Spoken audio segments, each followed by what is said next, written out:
Fullerton. We're about halfway through it for most of the teams. But that's how I see it right now. I see Long Beach City and Mount Sac sneaking out of the Central Division, and then you probably look at a team like Fullerton and Ventura getting into the playoffs. But it all falls on the shoulders of Tom Kraft's Riverside Tigers. That is amazing. One thing I do want to add is that the Tigers, just got to brag them for a quick second. They're the only team in junior college right now to not allow a offensive touchdown at home. In 2 games, they've only allowed 3 offensive points. Helinski threw the pick 6 last game at Wheelock, but that game against number 8 RCC and number 6 Fullerton is going to, I'm sure, come right down to the wire. Dan, we're about ready to broadcast the game of the week right here on Spreaker.com. Heading into this matchup specifically, Fullerton College. When I take a look at this ball club, and Chris has mentioned to me as well, this is a team with an inconsistent offense, but a defense that can play, that can shape up against a struggling passing attack in Riverside. How do you think this game is going to shape up? Well, it's going to come down to who plays the cleanest football, and I think Riverside has the ability to do that. I got them as favorites in this game, only because this is called the discussion, and I will say that Nicholas King, he solved the controversy early. It's a done deal. He's got the position now, and I think they're going to roll with one quarterback from now on after this game, especially against Fullerton, where they're going to need some stability at that position. And frankly, I think Wheelock Stadium is going to be rocking, and I think home field advantage is going to play a key to this game, Nick. I really think so too. This is among the best attendance among junior college football. They bring out a packed house every home game. It'll be at Spreaker.com at 6 p.m. Pacific. And what's amazing is that Riverside, this isn't the Riverside Football Report, but this is the most interesting team coming out of the South, no question about it. Kelly Helinski was a transfer from Columbia University, where he led that football team to potentially their worst offensive production in program history. Helinski threw 4 interceptions in a matter of 2 to 3 games, and he was benched. And then he ended up transferring out of there over to Riverside, where he quickly won the starting job towards the end of training camp. Tom Kraft loved him. Kraft and Helinski drew an immediate connection out of high school. He actually knew their coach, and he was in for the long haul. Helinski set close to JUCO Week 1 passing records and was a dominant thrower for the first 2 weeks, and then things came to a crashing halt against Grossmont. And Chris, a rebound. I know you never saw Nick King play, but given that his statistics are about as good as any that Helinski produced, and he's a running quarterback as well, and the college football, NCAA specifically, but JUCO as well, you have to be able to win running the football as a quarterback. A lot of the top-tier guys can make plays with their feet. Nick King, you never saw him, but, based off of what we've been telling you, do you feel like he's a guy that can win it for us? Well, after seeing Kelly Helinski live Week 1, I was convinced that he was going to be the guy to lead the way for Riverside back into the postseason. But obviously, the plethora of turnovers he had in the next couple of games against Saddleback and Grossmont, and even had a pick 6 thrown against El Camino, gave way to Nicholas King. And, as much as I don't know, as much as I haven't seen Nicholas King play in person, looking at the numbers, you got to say that he's the guy that's dangerous. I don't see Kelly Helinski as a threat unless he's really on point as far as his accuracy goes, and that just hasn't been the case the last 3 games for him. And what's to think that with that rotator cuff injury that he's battling, that it's going to get any better throughout the remainder of the season? And let's face it, this is a team with a lot of sophomores who are going to be gone next season. Who knows where this Riverside College football team will be next season? The window to win a championship might just be this season before Kraft has to rebuild over the next couple of years. Obviously, he's going to have a good team year in and year out. He's just that good of a head coach. That's that good of an up-and-coming junior college program. But as far as Nicholas King goes, I think he's got to be the guy, and he's got to prove himself against a quality team, a very quality team, a playoff team this year. in Fullerton, the defending Southern California champ who knocked off Riverside twice last year. Big story coming up on Saturday. Will Nicholas King get it done against Fullerton? Or will we still have a lot of question marks about that quarterback position for Riverside? We're going to know a lot more after the game against Fullerton on Saturday, but I would go with Nick King over Kelly Helinski to at least start the game and see how Fullerton's defense adjusts to a dual threat guy compared to Helinski, who's more of simply a pocket passer.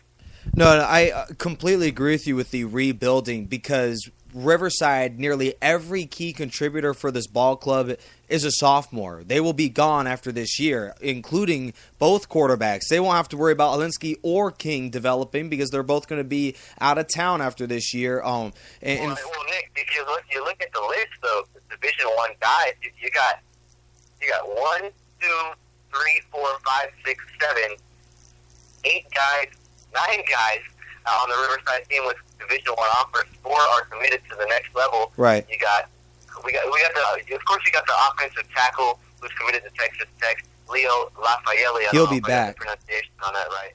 Yeah. But he's redshirting this year. Right. So he'll be back. He's sitting out, and he's on his way to Texas Tech come winter. He's done at Riverside. He's not going to play another game at Riverside Tech. Jeremiah Mitchell, defensive end, committed to Marshall. He's going to be out. He's going to be on his way to Marshall. Jonah Moy, Matt Warren, committed to Hawaii and Arizona respectively. They're going to be out as well. Let's not forget Devontae Wilson, who was just recently offered by UAB. Kelly Helinski somehow got that offer from Maryland. I'm sorry. That one. And of course, Isaac Whitney is a very highly touted wide receiver with offers from Boise State, Cal, Indiana, Texas Tech, Washington State, and West Virginia. Let's not forget about the cornerback Elijah Smith, who has offers from just about everywhere. I don't even feel like reading the entire list because I think that'd take the entirety of the show. Seriously. And you got Denzel Foster as well. Denzel Foster's a big type of guy in the backfield you're losing as well. So, I don't understand why he isn't getting offers personally. Helinski does, but Foster doesn't. But you mentioned every single guy every single guy that you mentioned is going to be gone after this year, and we only have one, maybe 2 big players for our football team, key contributors who will be back next year, and that's a man who had a pick 6 last game, A.J. Hodgkins, and then our backup running back, Chris Anderson, isn't half bad, but this is the last year. We look at Fullerton's roster, just real quick, just going to mention this. Nearly every big contributor for them on offense is a freshman. I mean, it's amazing how some of these guys are able to pull in. Because in their fantastic season last year when they won the Southern California Championship, they brought in a lot of guys. Everyone off of last year's roster. So Fullerton, that's a well-oiled machine over there. They're going to be at the top of the national rankings once again come next season. Joey Ferhay was a 3-star recruit coming out of high school. He's their quarterback. He had offers from a couple of Ivy League schools and a couple of lower-tier Division I schools. They look for him to be a Division I guy in a couple of years as well. So Fullerton, definitely a team whose window's a little bit bigger than Riverside, and that's why the game is so crucial between the two this upcoming weekend. Yeah, that's going to be a story of last chance versus, I guess, a second chance. Fullerton trying to make amends with that loss in the championship game, of course. We'll touch real quick on the North Division, and then later on in the show, we'll get you predictions from the JUCO world. Don't forget, we also have a high school football report coming up in a matter of moments. Make sure to keep it locked on National Sports with Chris and Dan, along with your host, Nick Rice, tonight. But out of the North, real quick, guys, I'm going to send it off to Dan Gadino. Your thoughts, sure, there's only one South team that's going to be facing the North in the state championship, but if you were to take a guess as to what that team is, San Mateo, San Francisco, don't forget about a number of other ball clubs out of the North, they have been emerging as some of the best. Who do you think is the number one and a team that we very likely could see come state championship time? Well, firstly, geez, you act like an expert on this, but I'll give it my best shot. I got American River coming out of this only because they're ranked number 1 right now. They've got a 5-0 record, and they've been playing pretty solid. I mean, last week they beat up the number 3 team last week, San Mateo. They took it to them, though. They barely won 24-14. So if I had to my money on it, I'd go with American River there. Yeah, I mean, I never thought San Mateo would go down. Wait, Dan, we don't want you putting any money on American River. Please. Oh, really? Why is that? Who are you guys? Wow. River. I mean, Dan might be losing more than what Riverside will after this year. But, Chris, what are your thoughts as far as who's going to come out of the North? I don't know too much about the North, like Dan said, but obviously it's hard to know about the North because none of us have seen any type of film or any type of live action of Northern California teams. It's a shame that Northern California and Southern California teams don't sometimes play during the regular season like you see in high school. Maybe that's why high school is a little bit more popular than junior college football. But I think you got to look at the top 4 teams. I don't know how strong Santa Rosa is. They haven't really played anybody yet. But you look at American River, who impressively took down San Mateo, who we all thought was going to for sure come out of the North. Now that's kind of up in the air. But you can never discount CCSF, City College of San Francisco. They're the best, most winningest junior college team in the state of California all time. That's a well-oiled machine up there as well in City College of San Francisco. Their coach has been around for almost 40 years. I mean, he knows how to win. So I wouldn't discount San Francisco coming out. Their lone loss, a 13-0 loss to American River. It seems like defense is more of the theme up in the North than it is in Southern California. You do have some good defenses in Southern California as well. But right now, I'd have to agree with Dan the Man Cadino.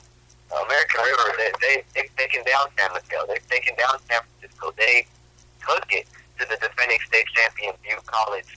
So right now, American River would be my pick, but I wouldn't put any money down on it. Yeah, I still think San Mateo has some extra fight in them, and we'll get final predictions as far as who will be representing the South and the North as far as playoff teams coming up a little bit later. Again, thank you all for joining us on the National Sports Radio Station on Spreaker.com. It is the Southern California High School Game of the Week between St. John Bosco and Mater Dei High School to open up league play. Chris Sylvester will have the call for you on stretchinternet.com as coverage will begin at 7:05 p.m. Pacific, I believe. Chris, not only will you be able to correct me on that, but also what to expect in that matchup between a couple of teams that basically could seal their plane tickets to a little postseason action with the win on Friday. Well, 7:30 is when we kick it off, but you're right, 7:05.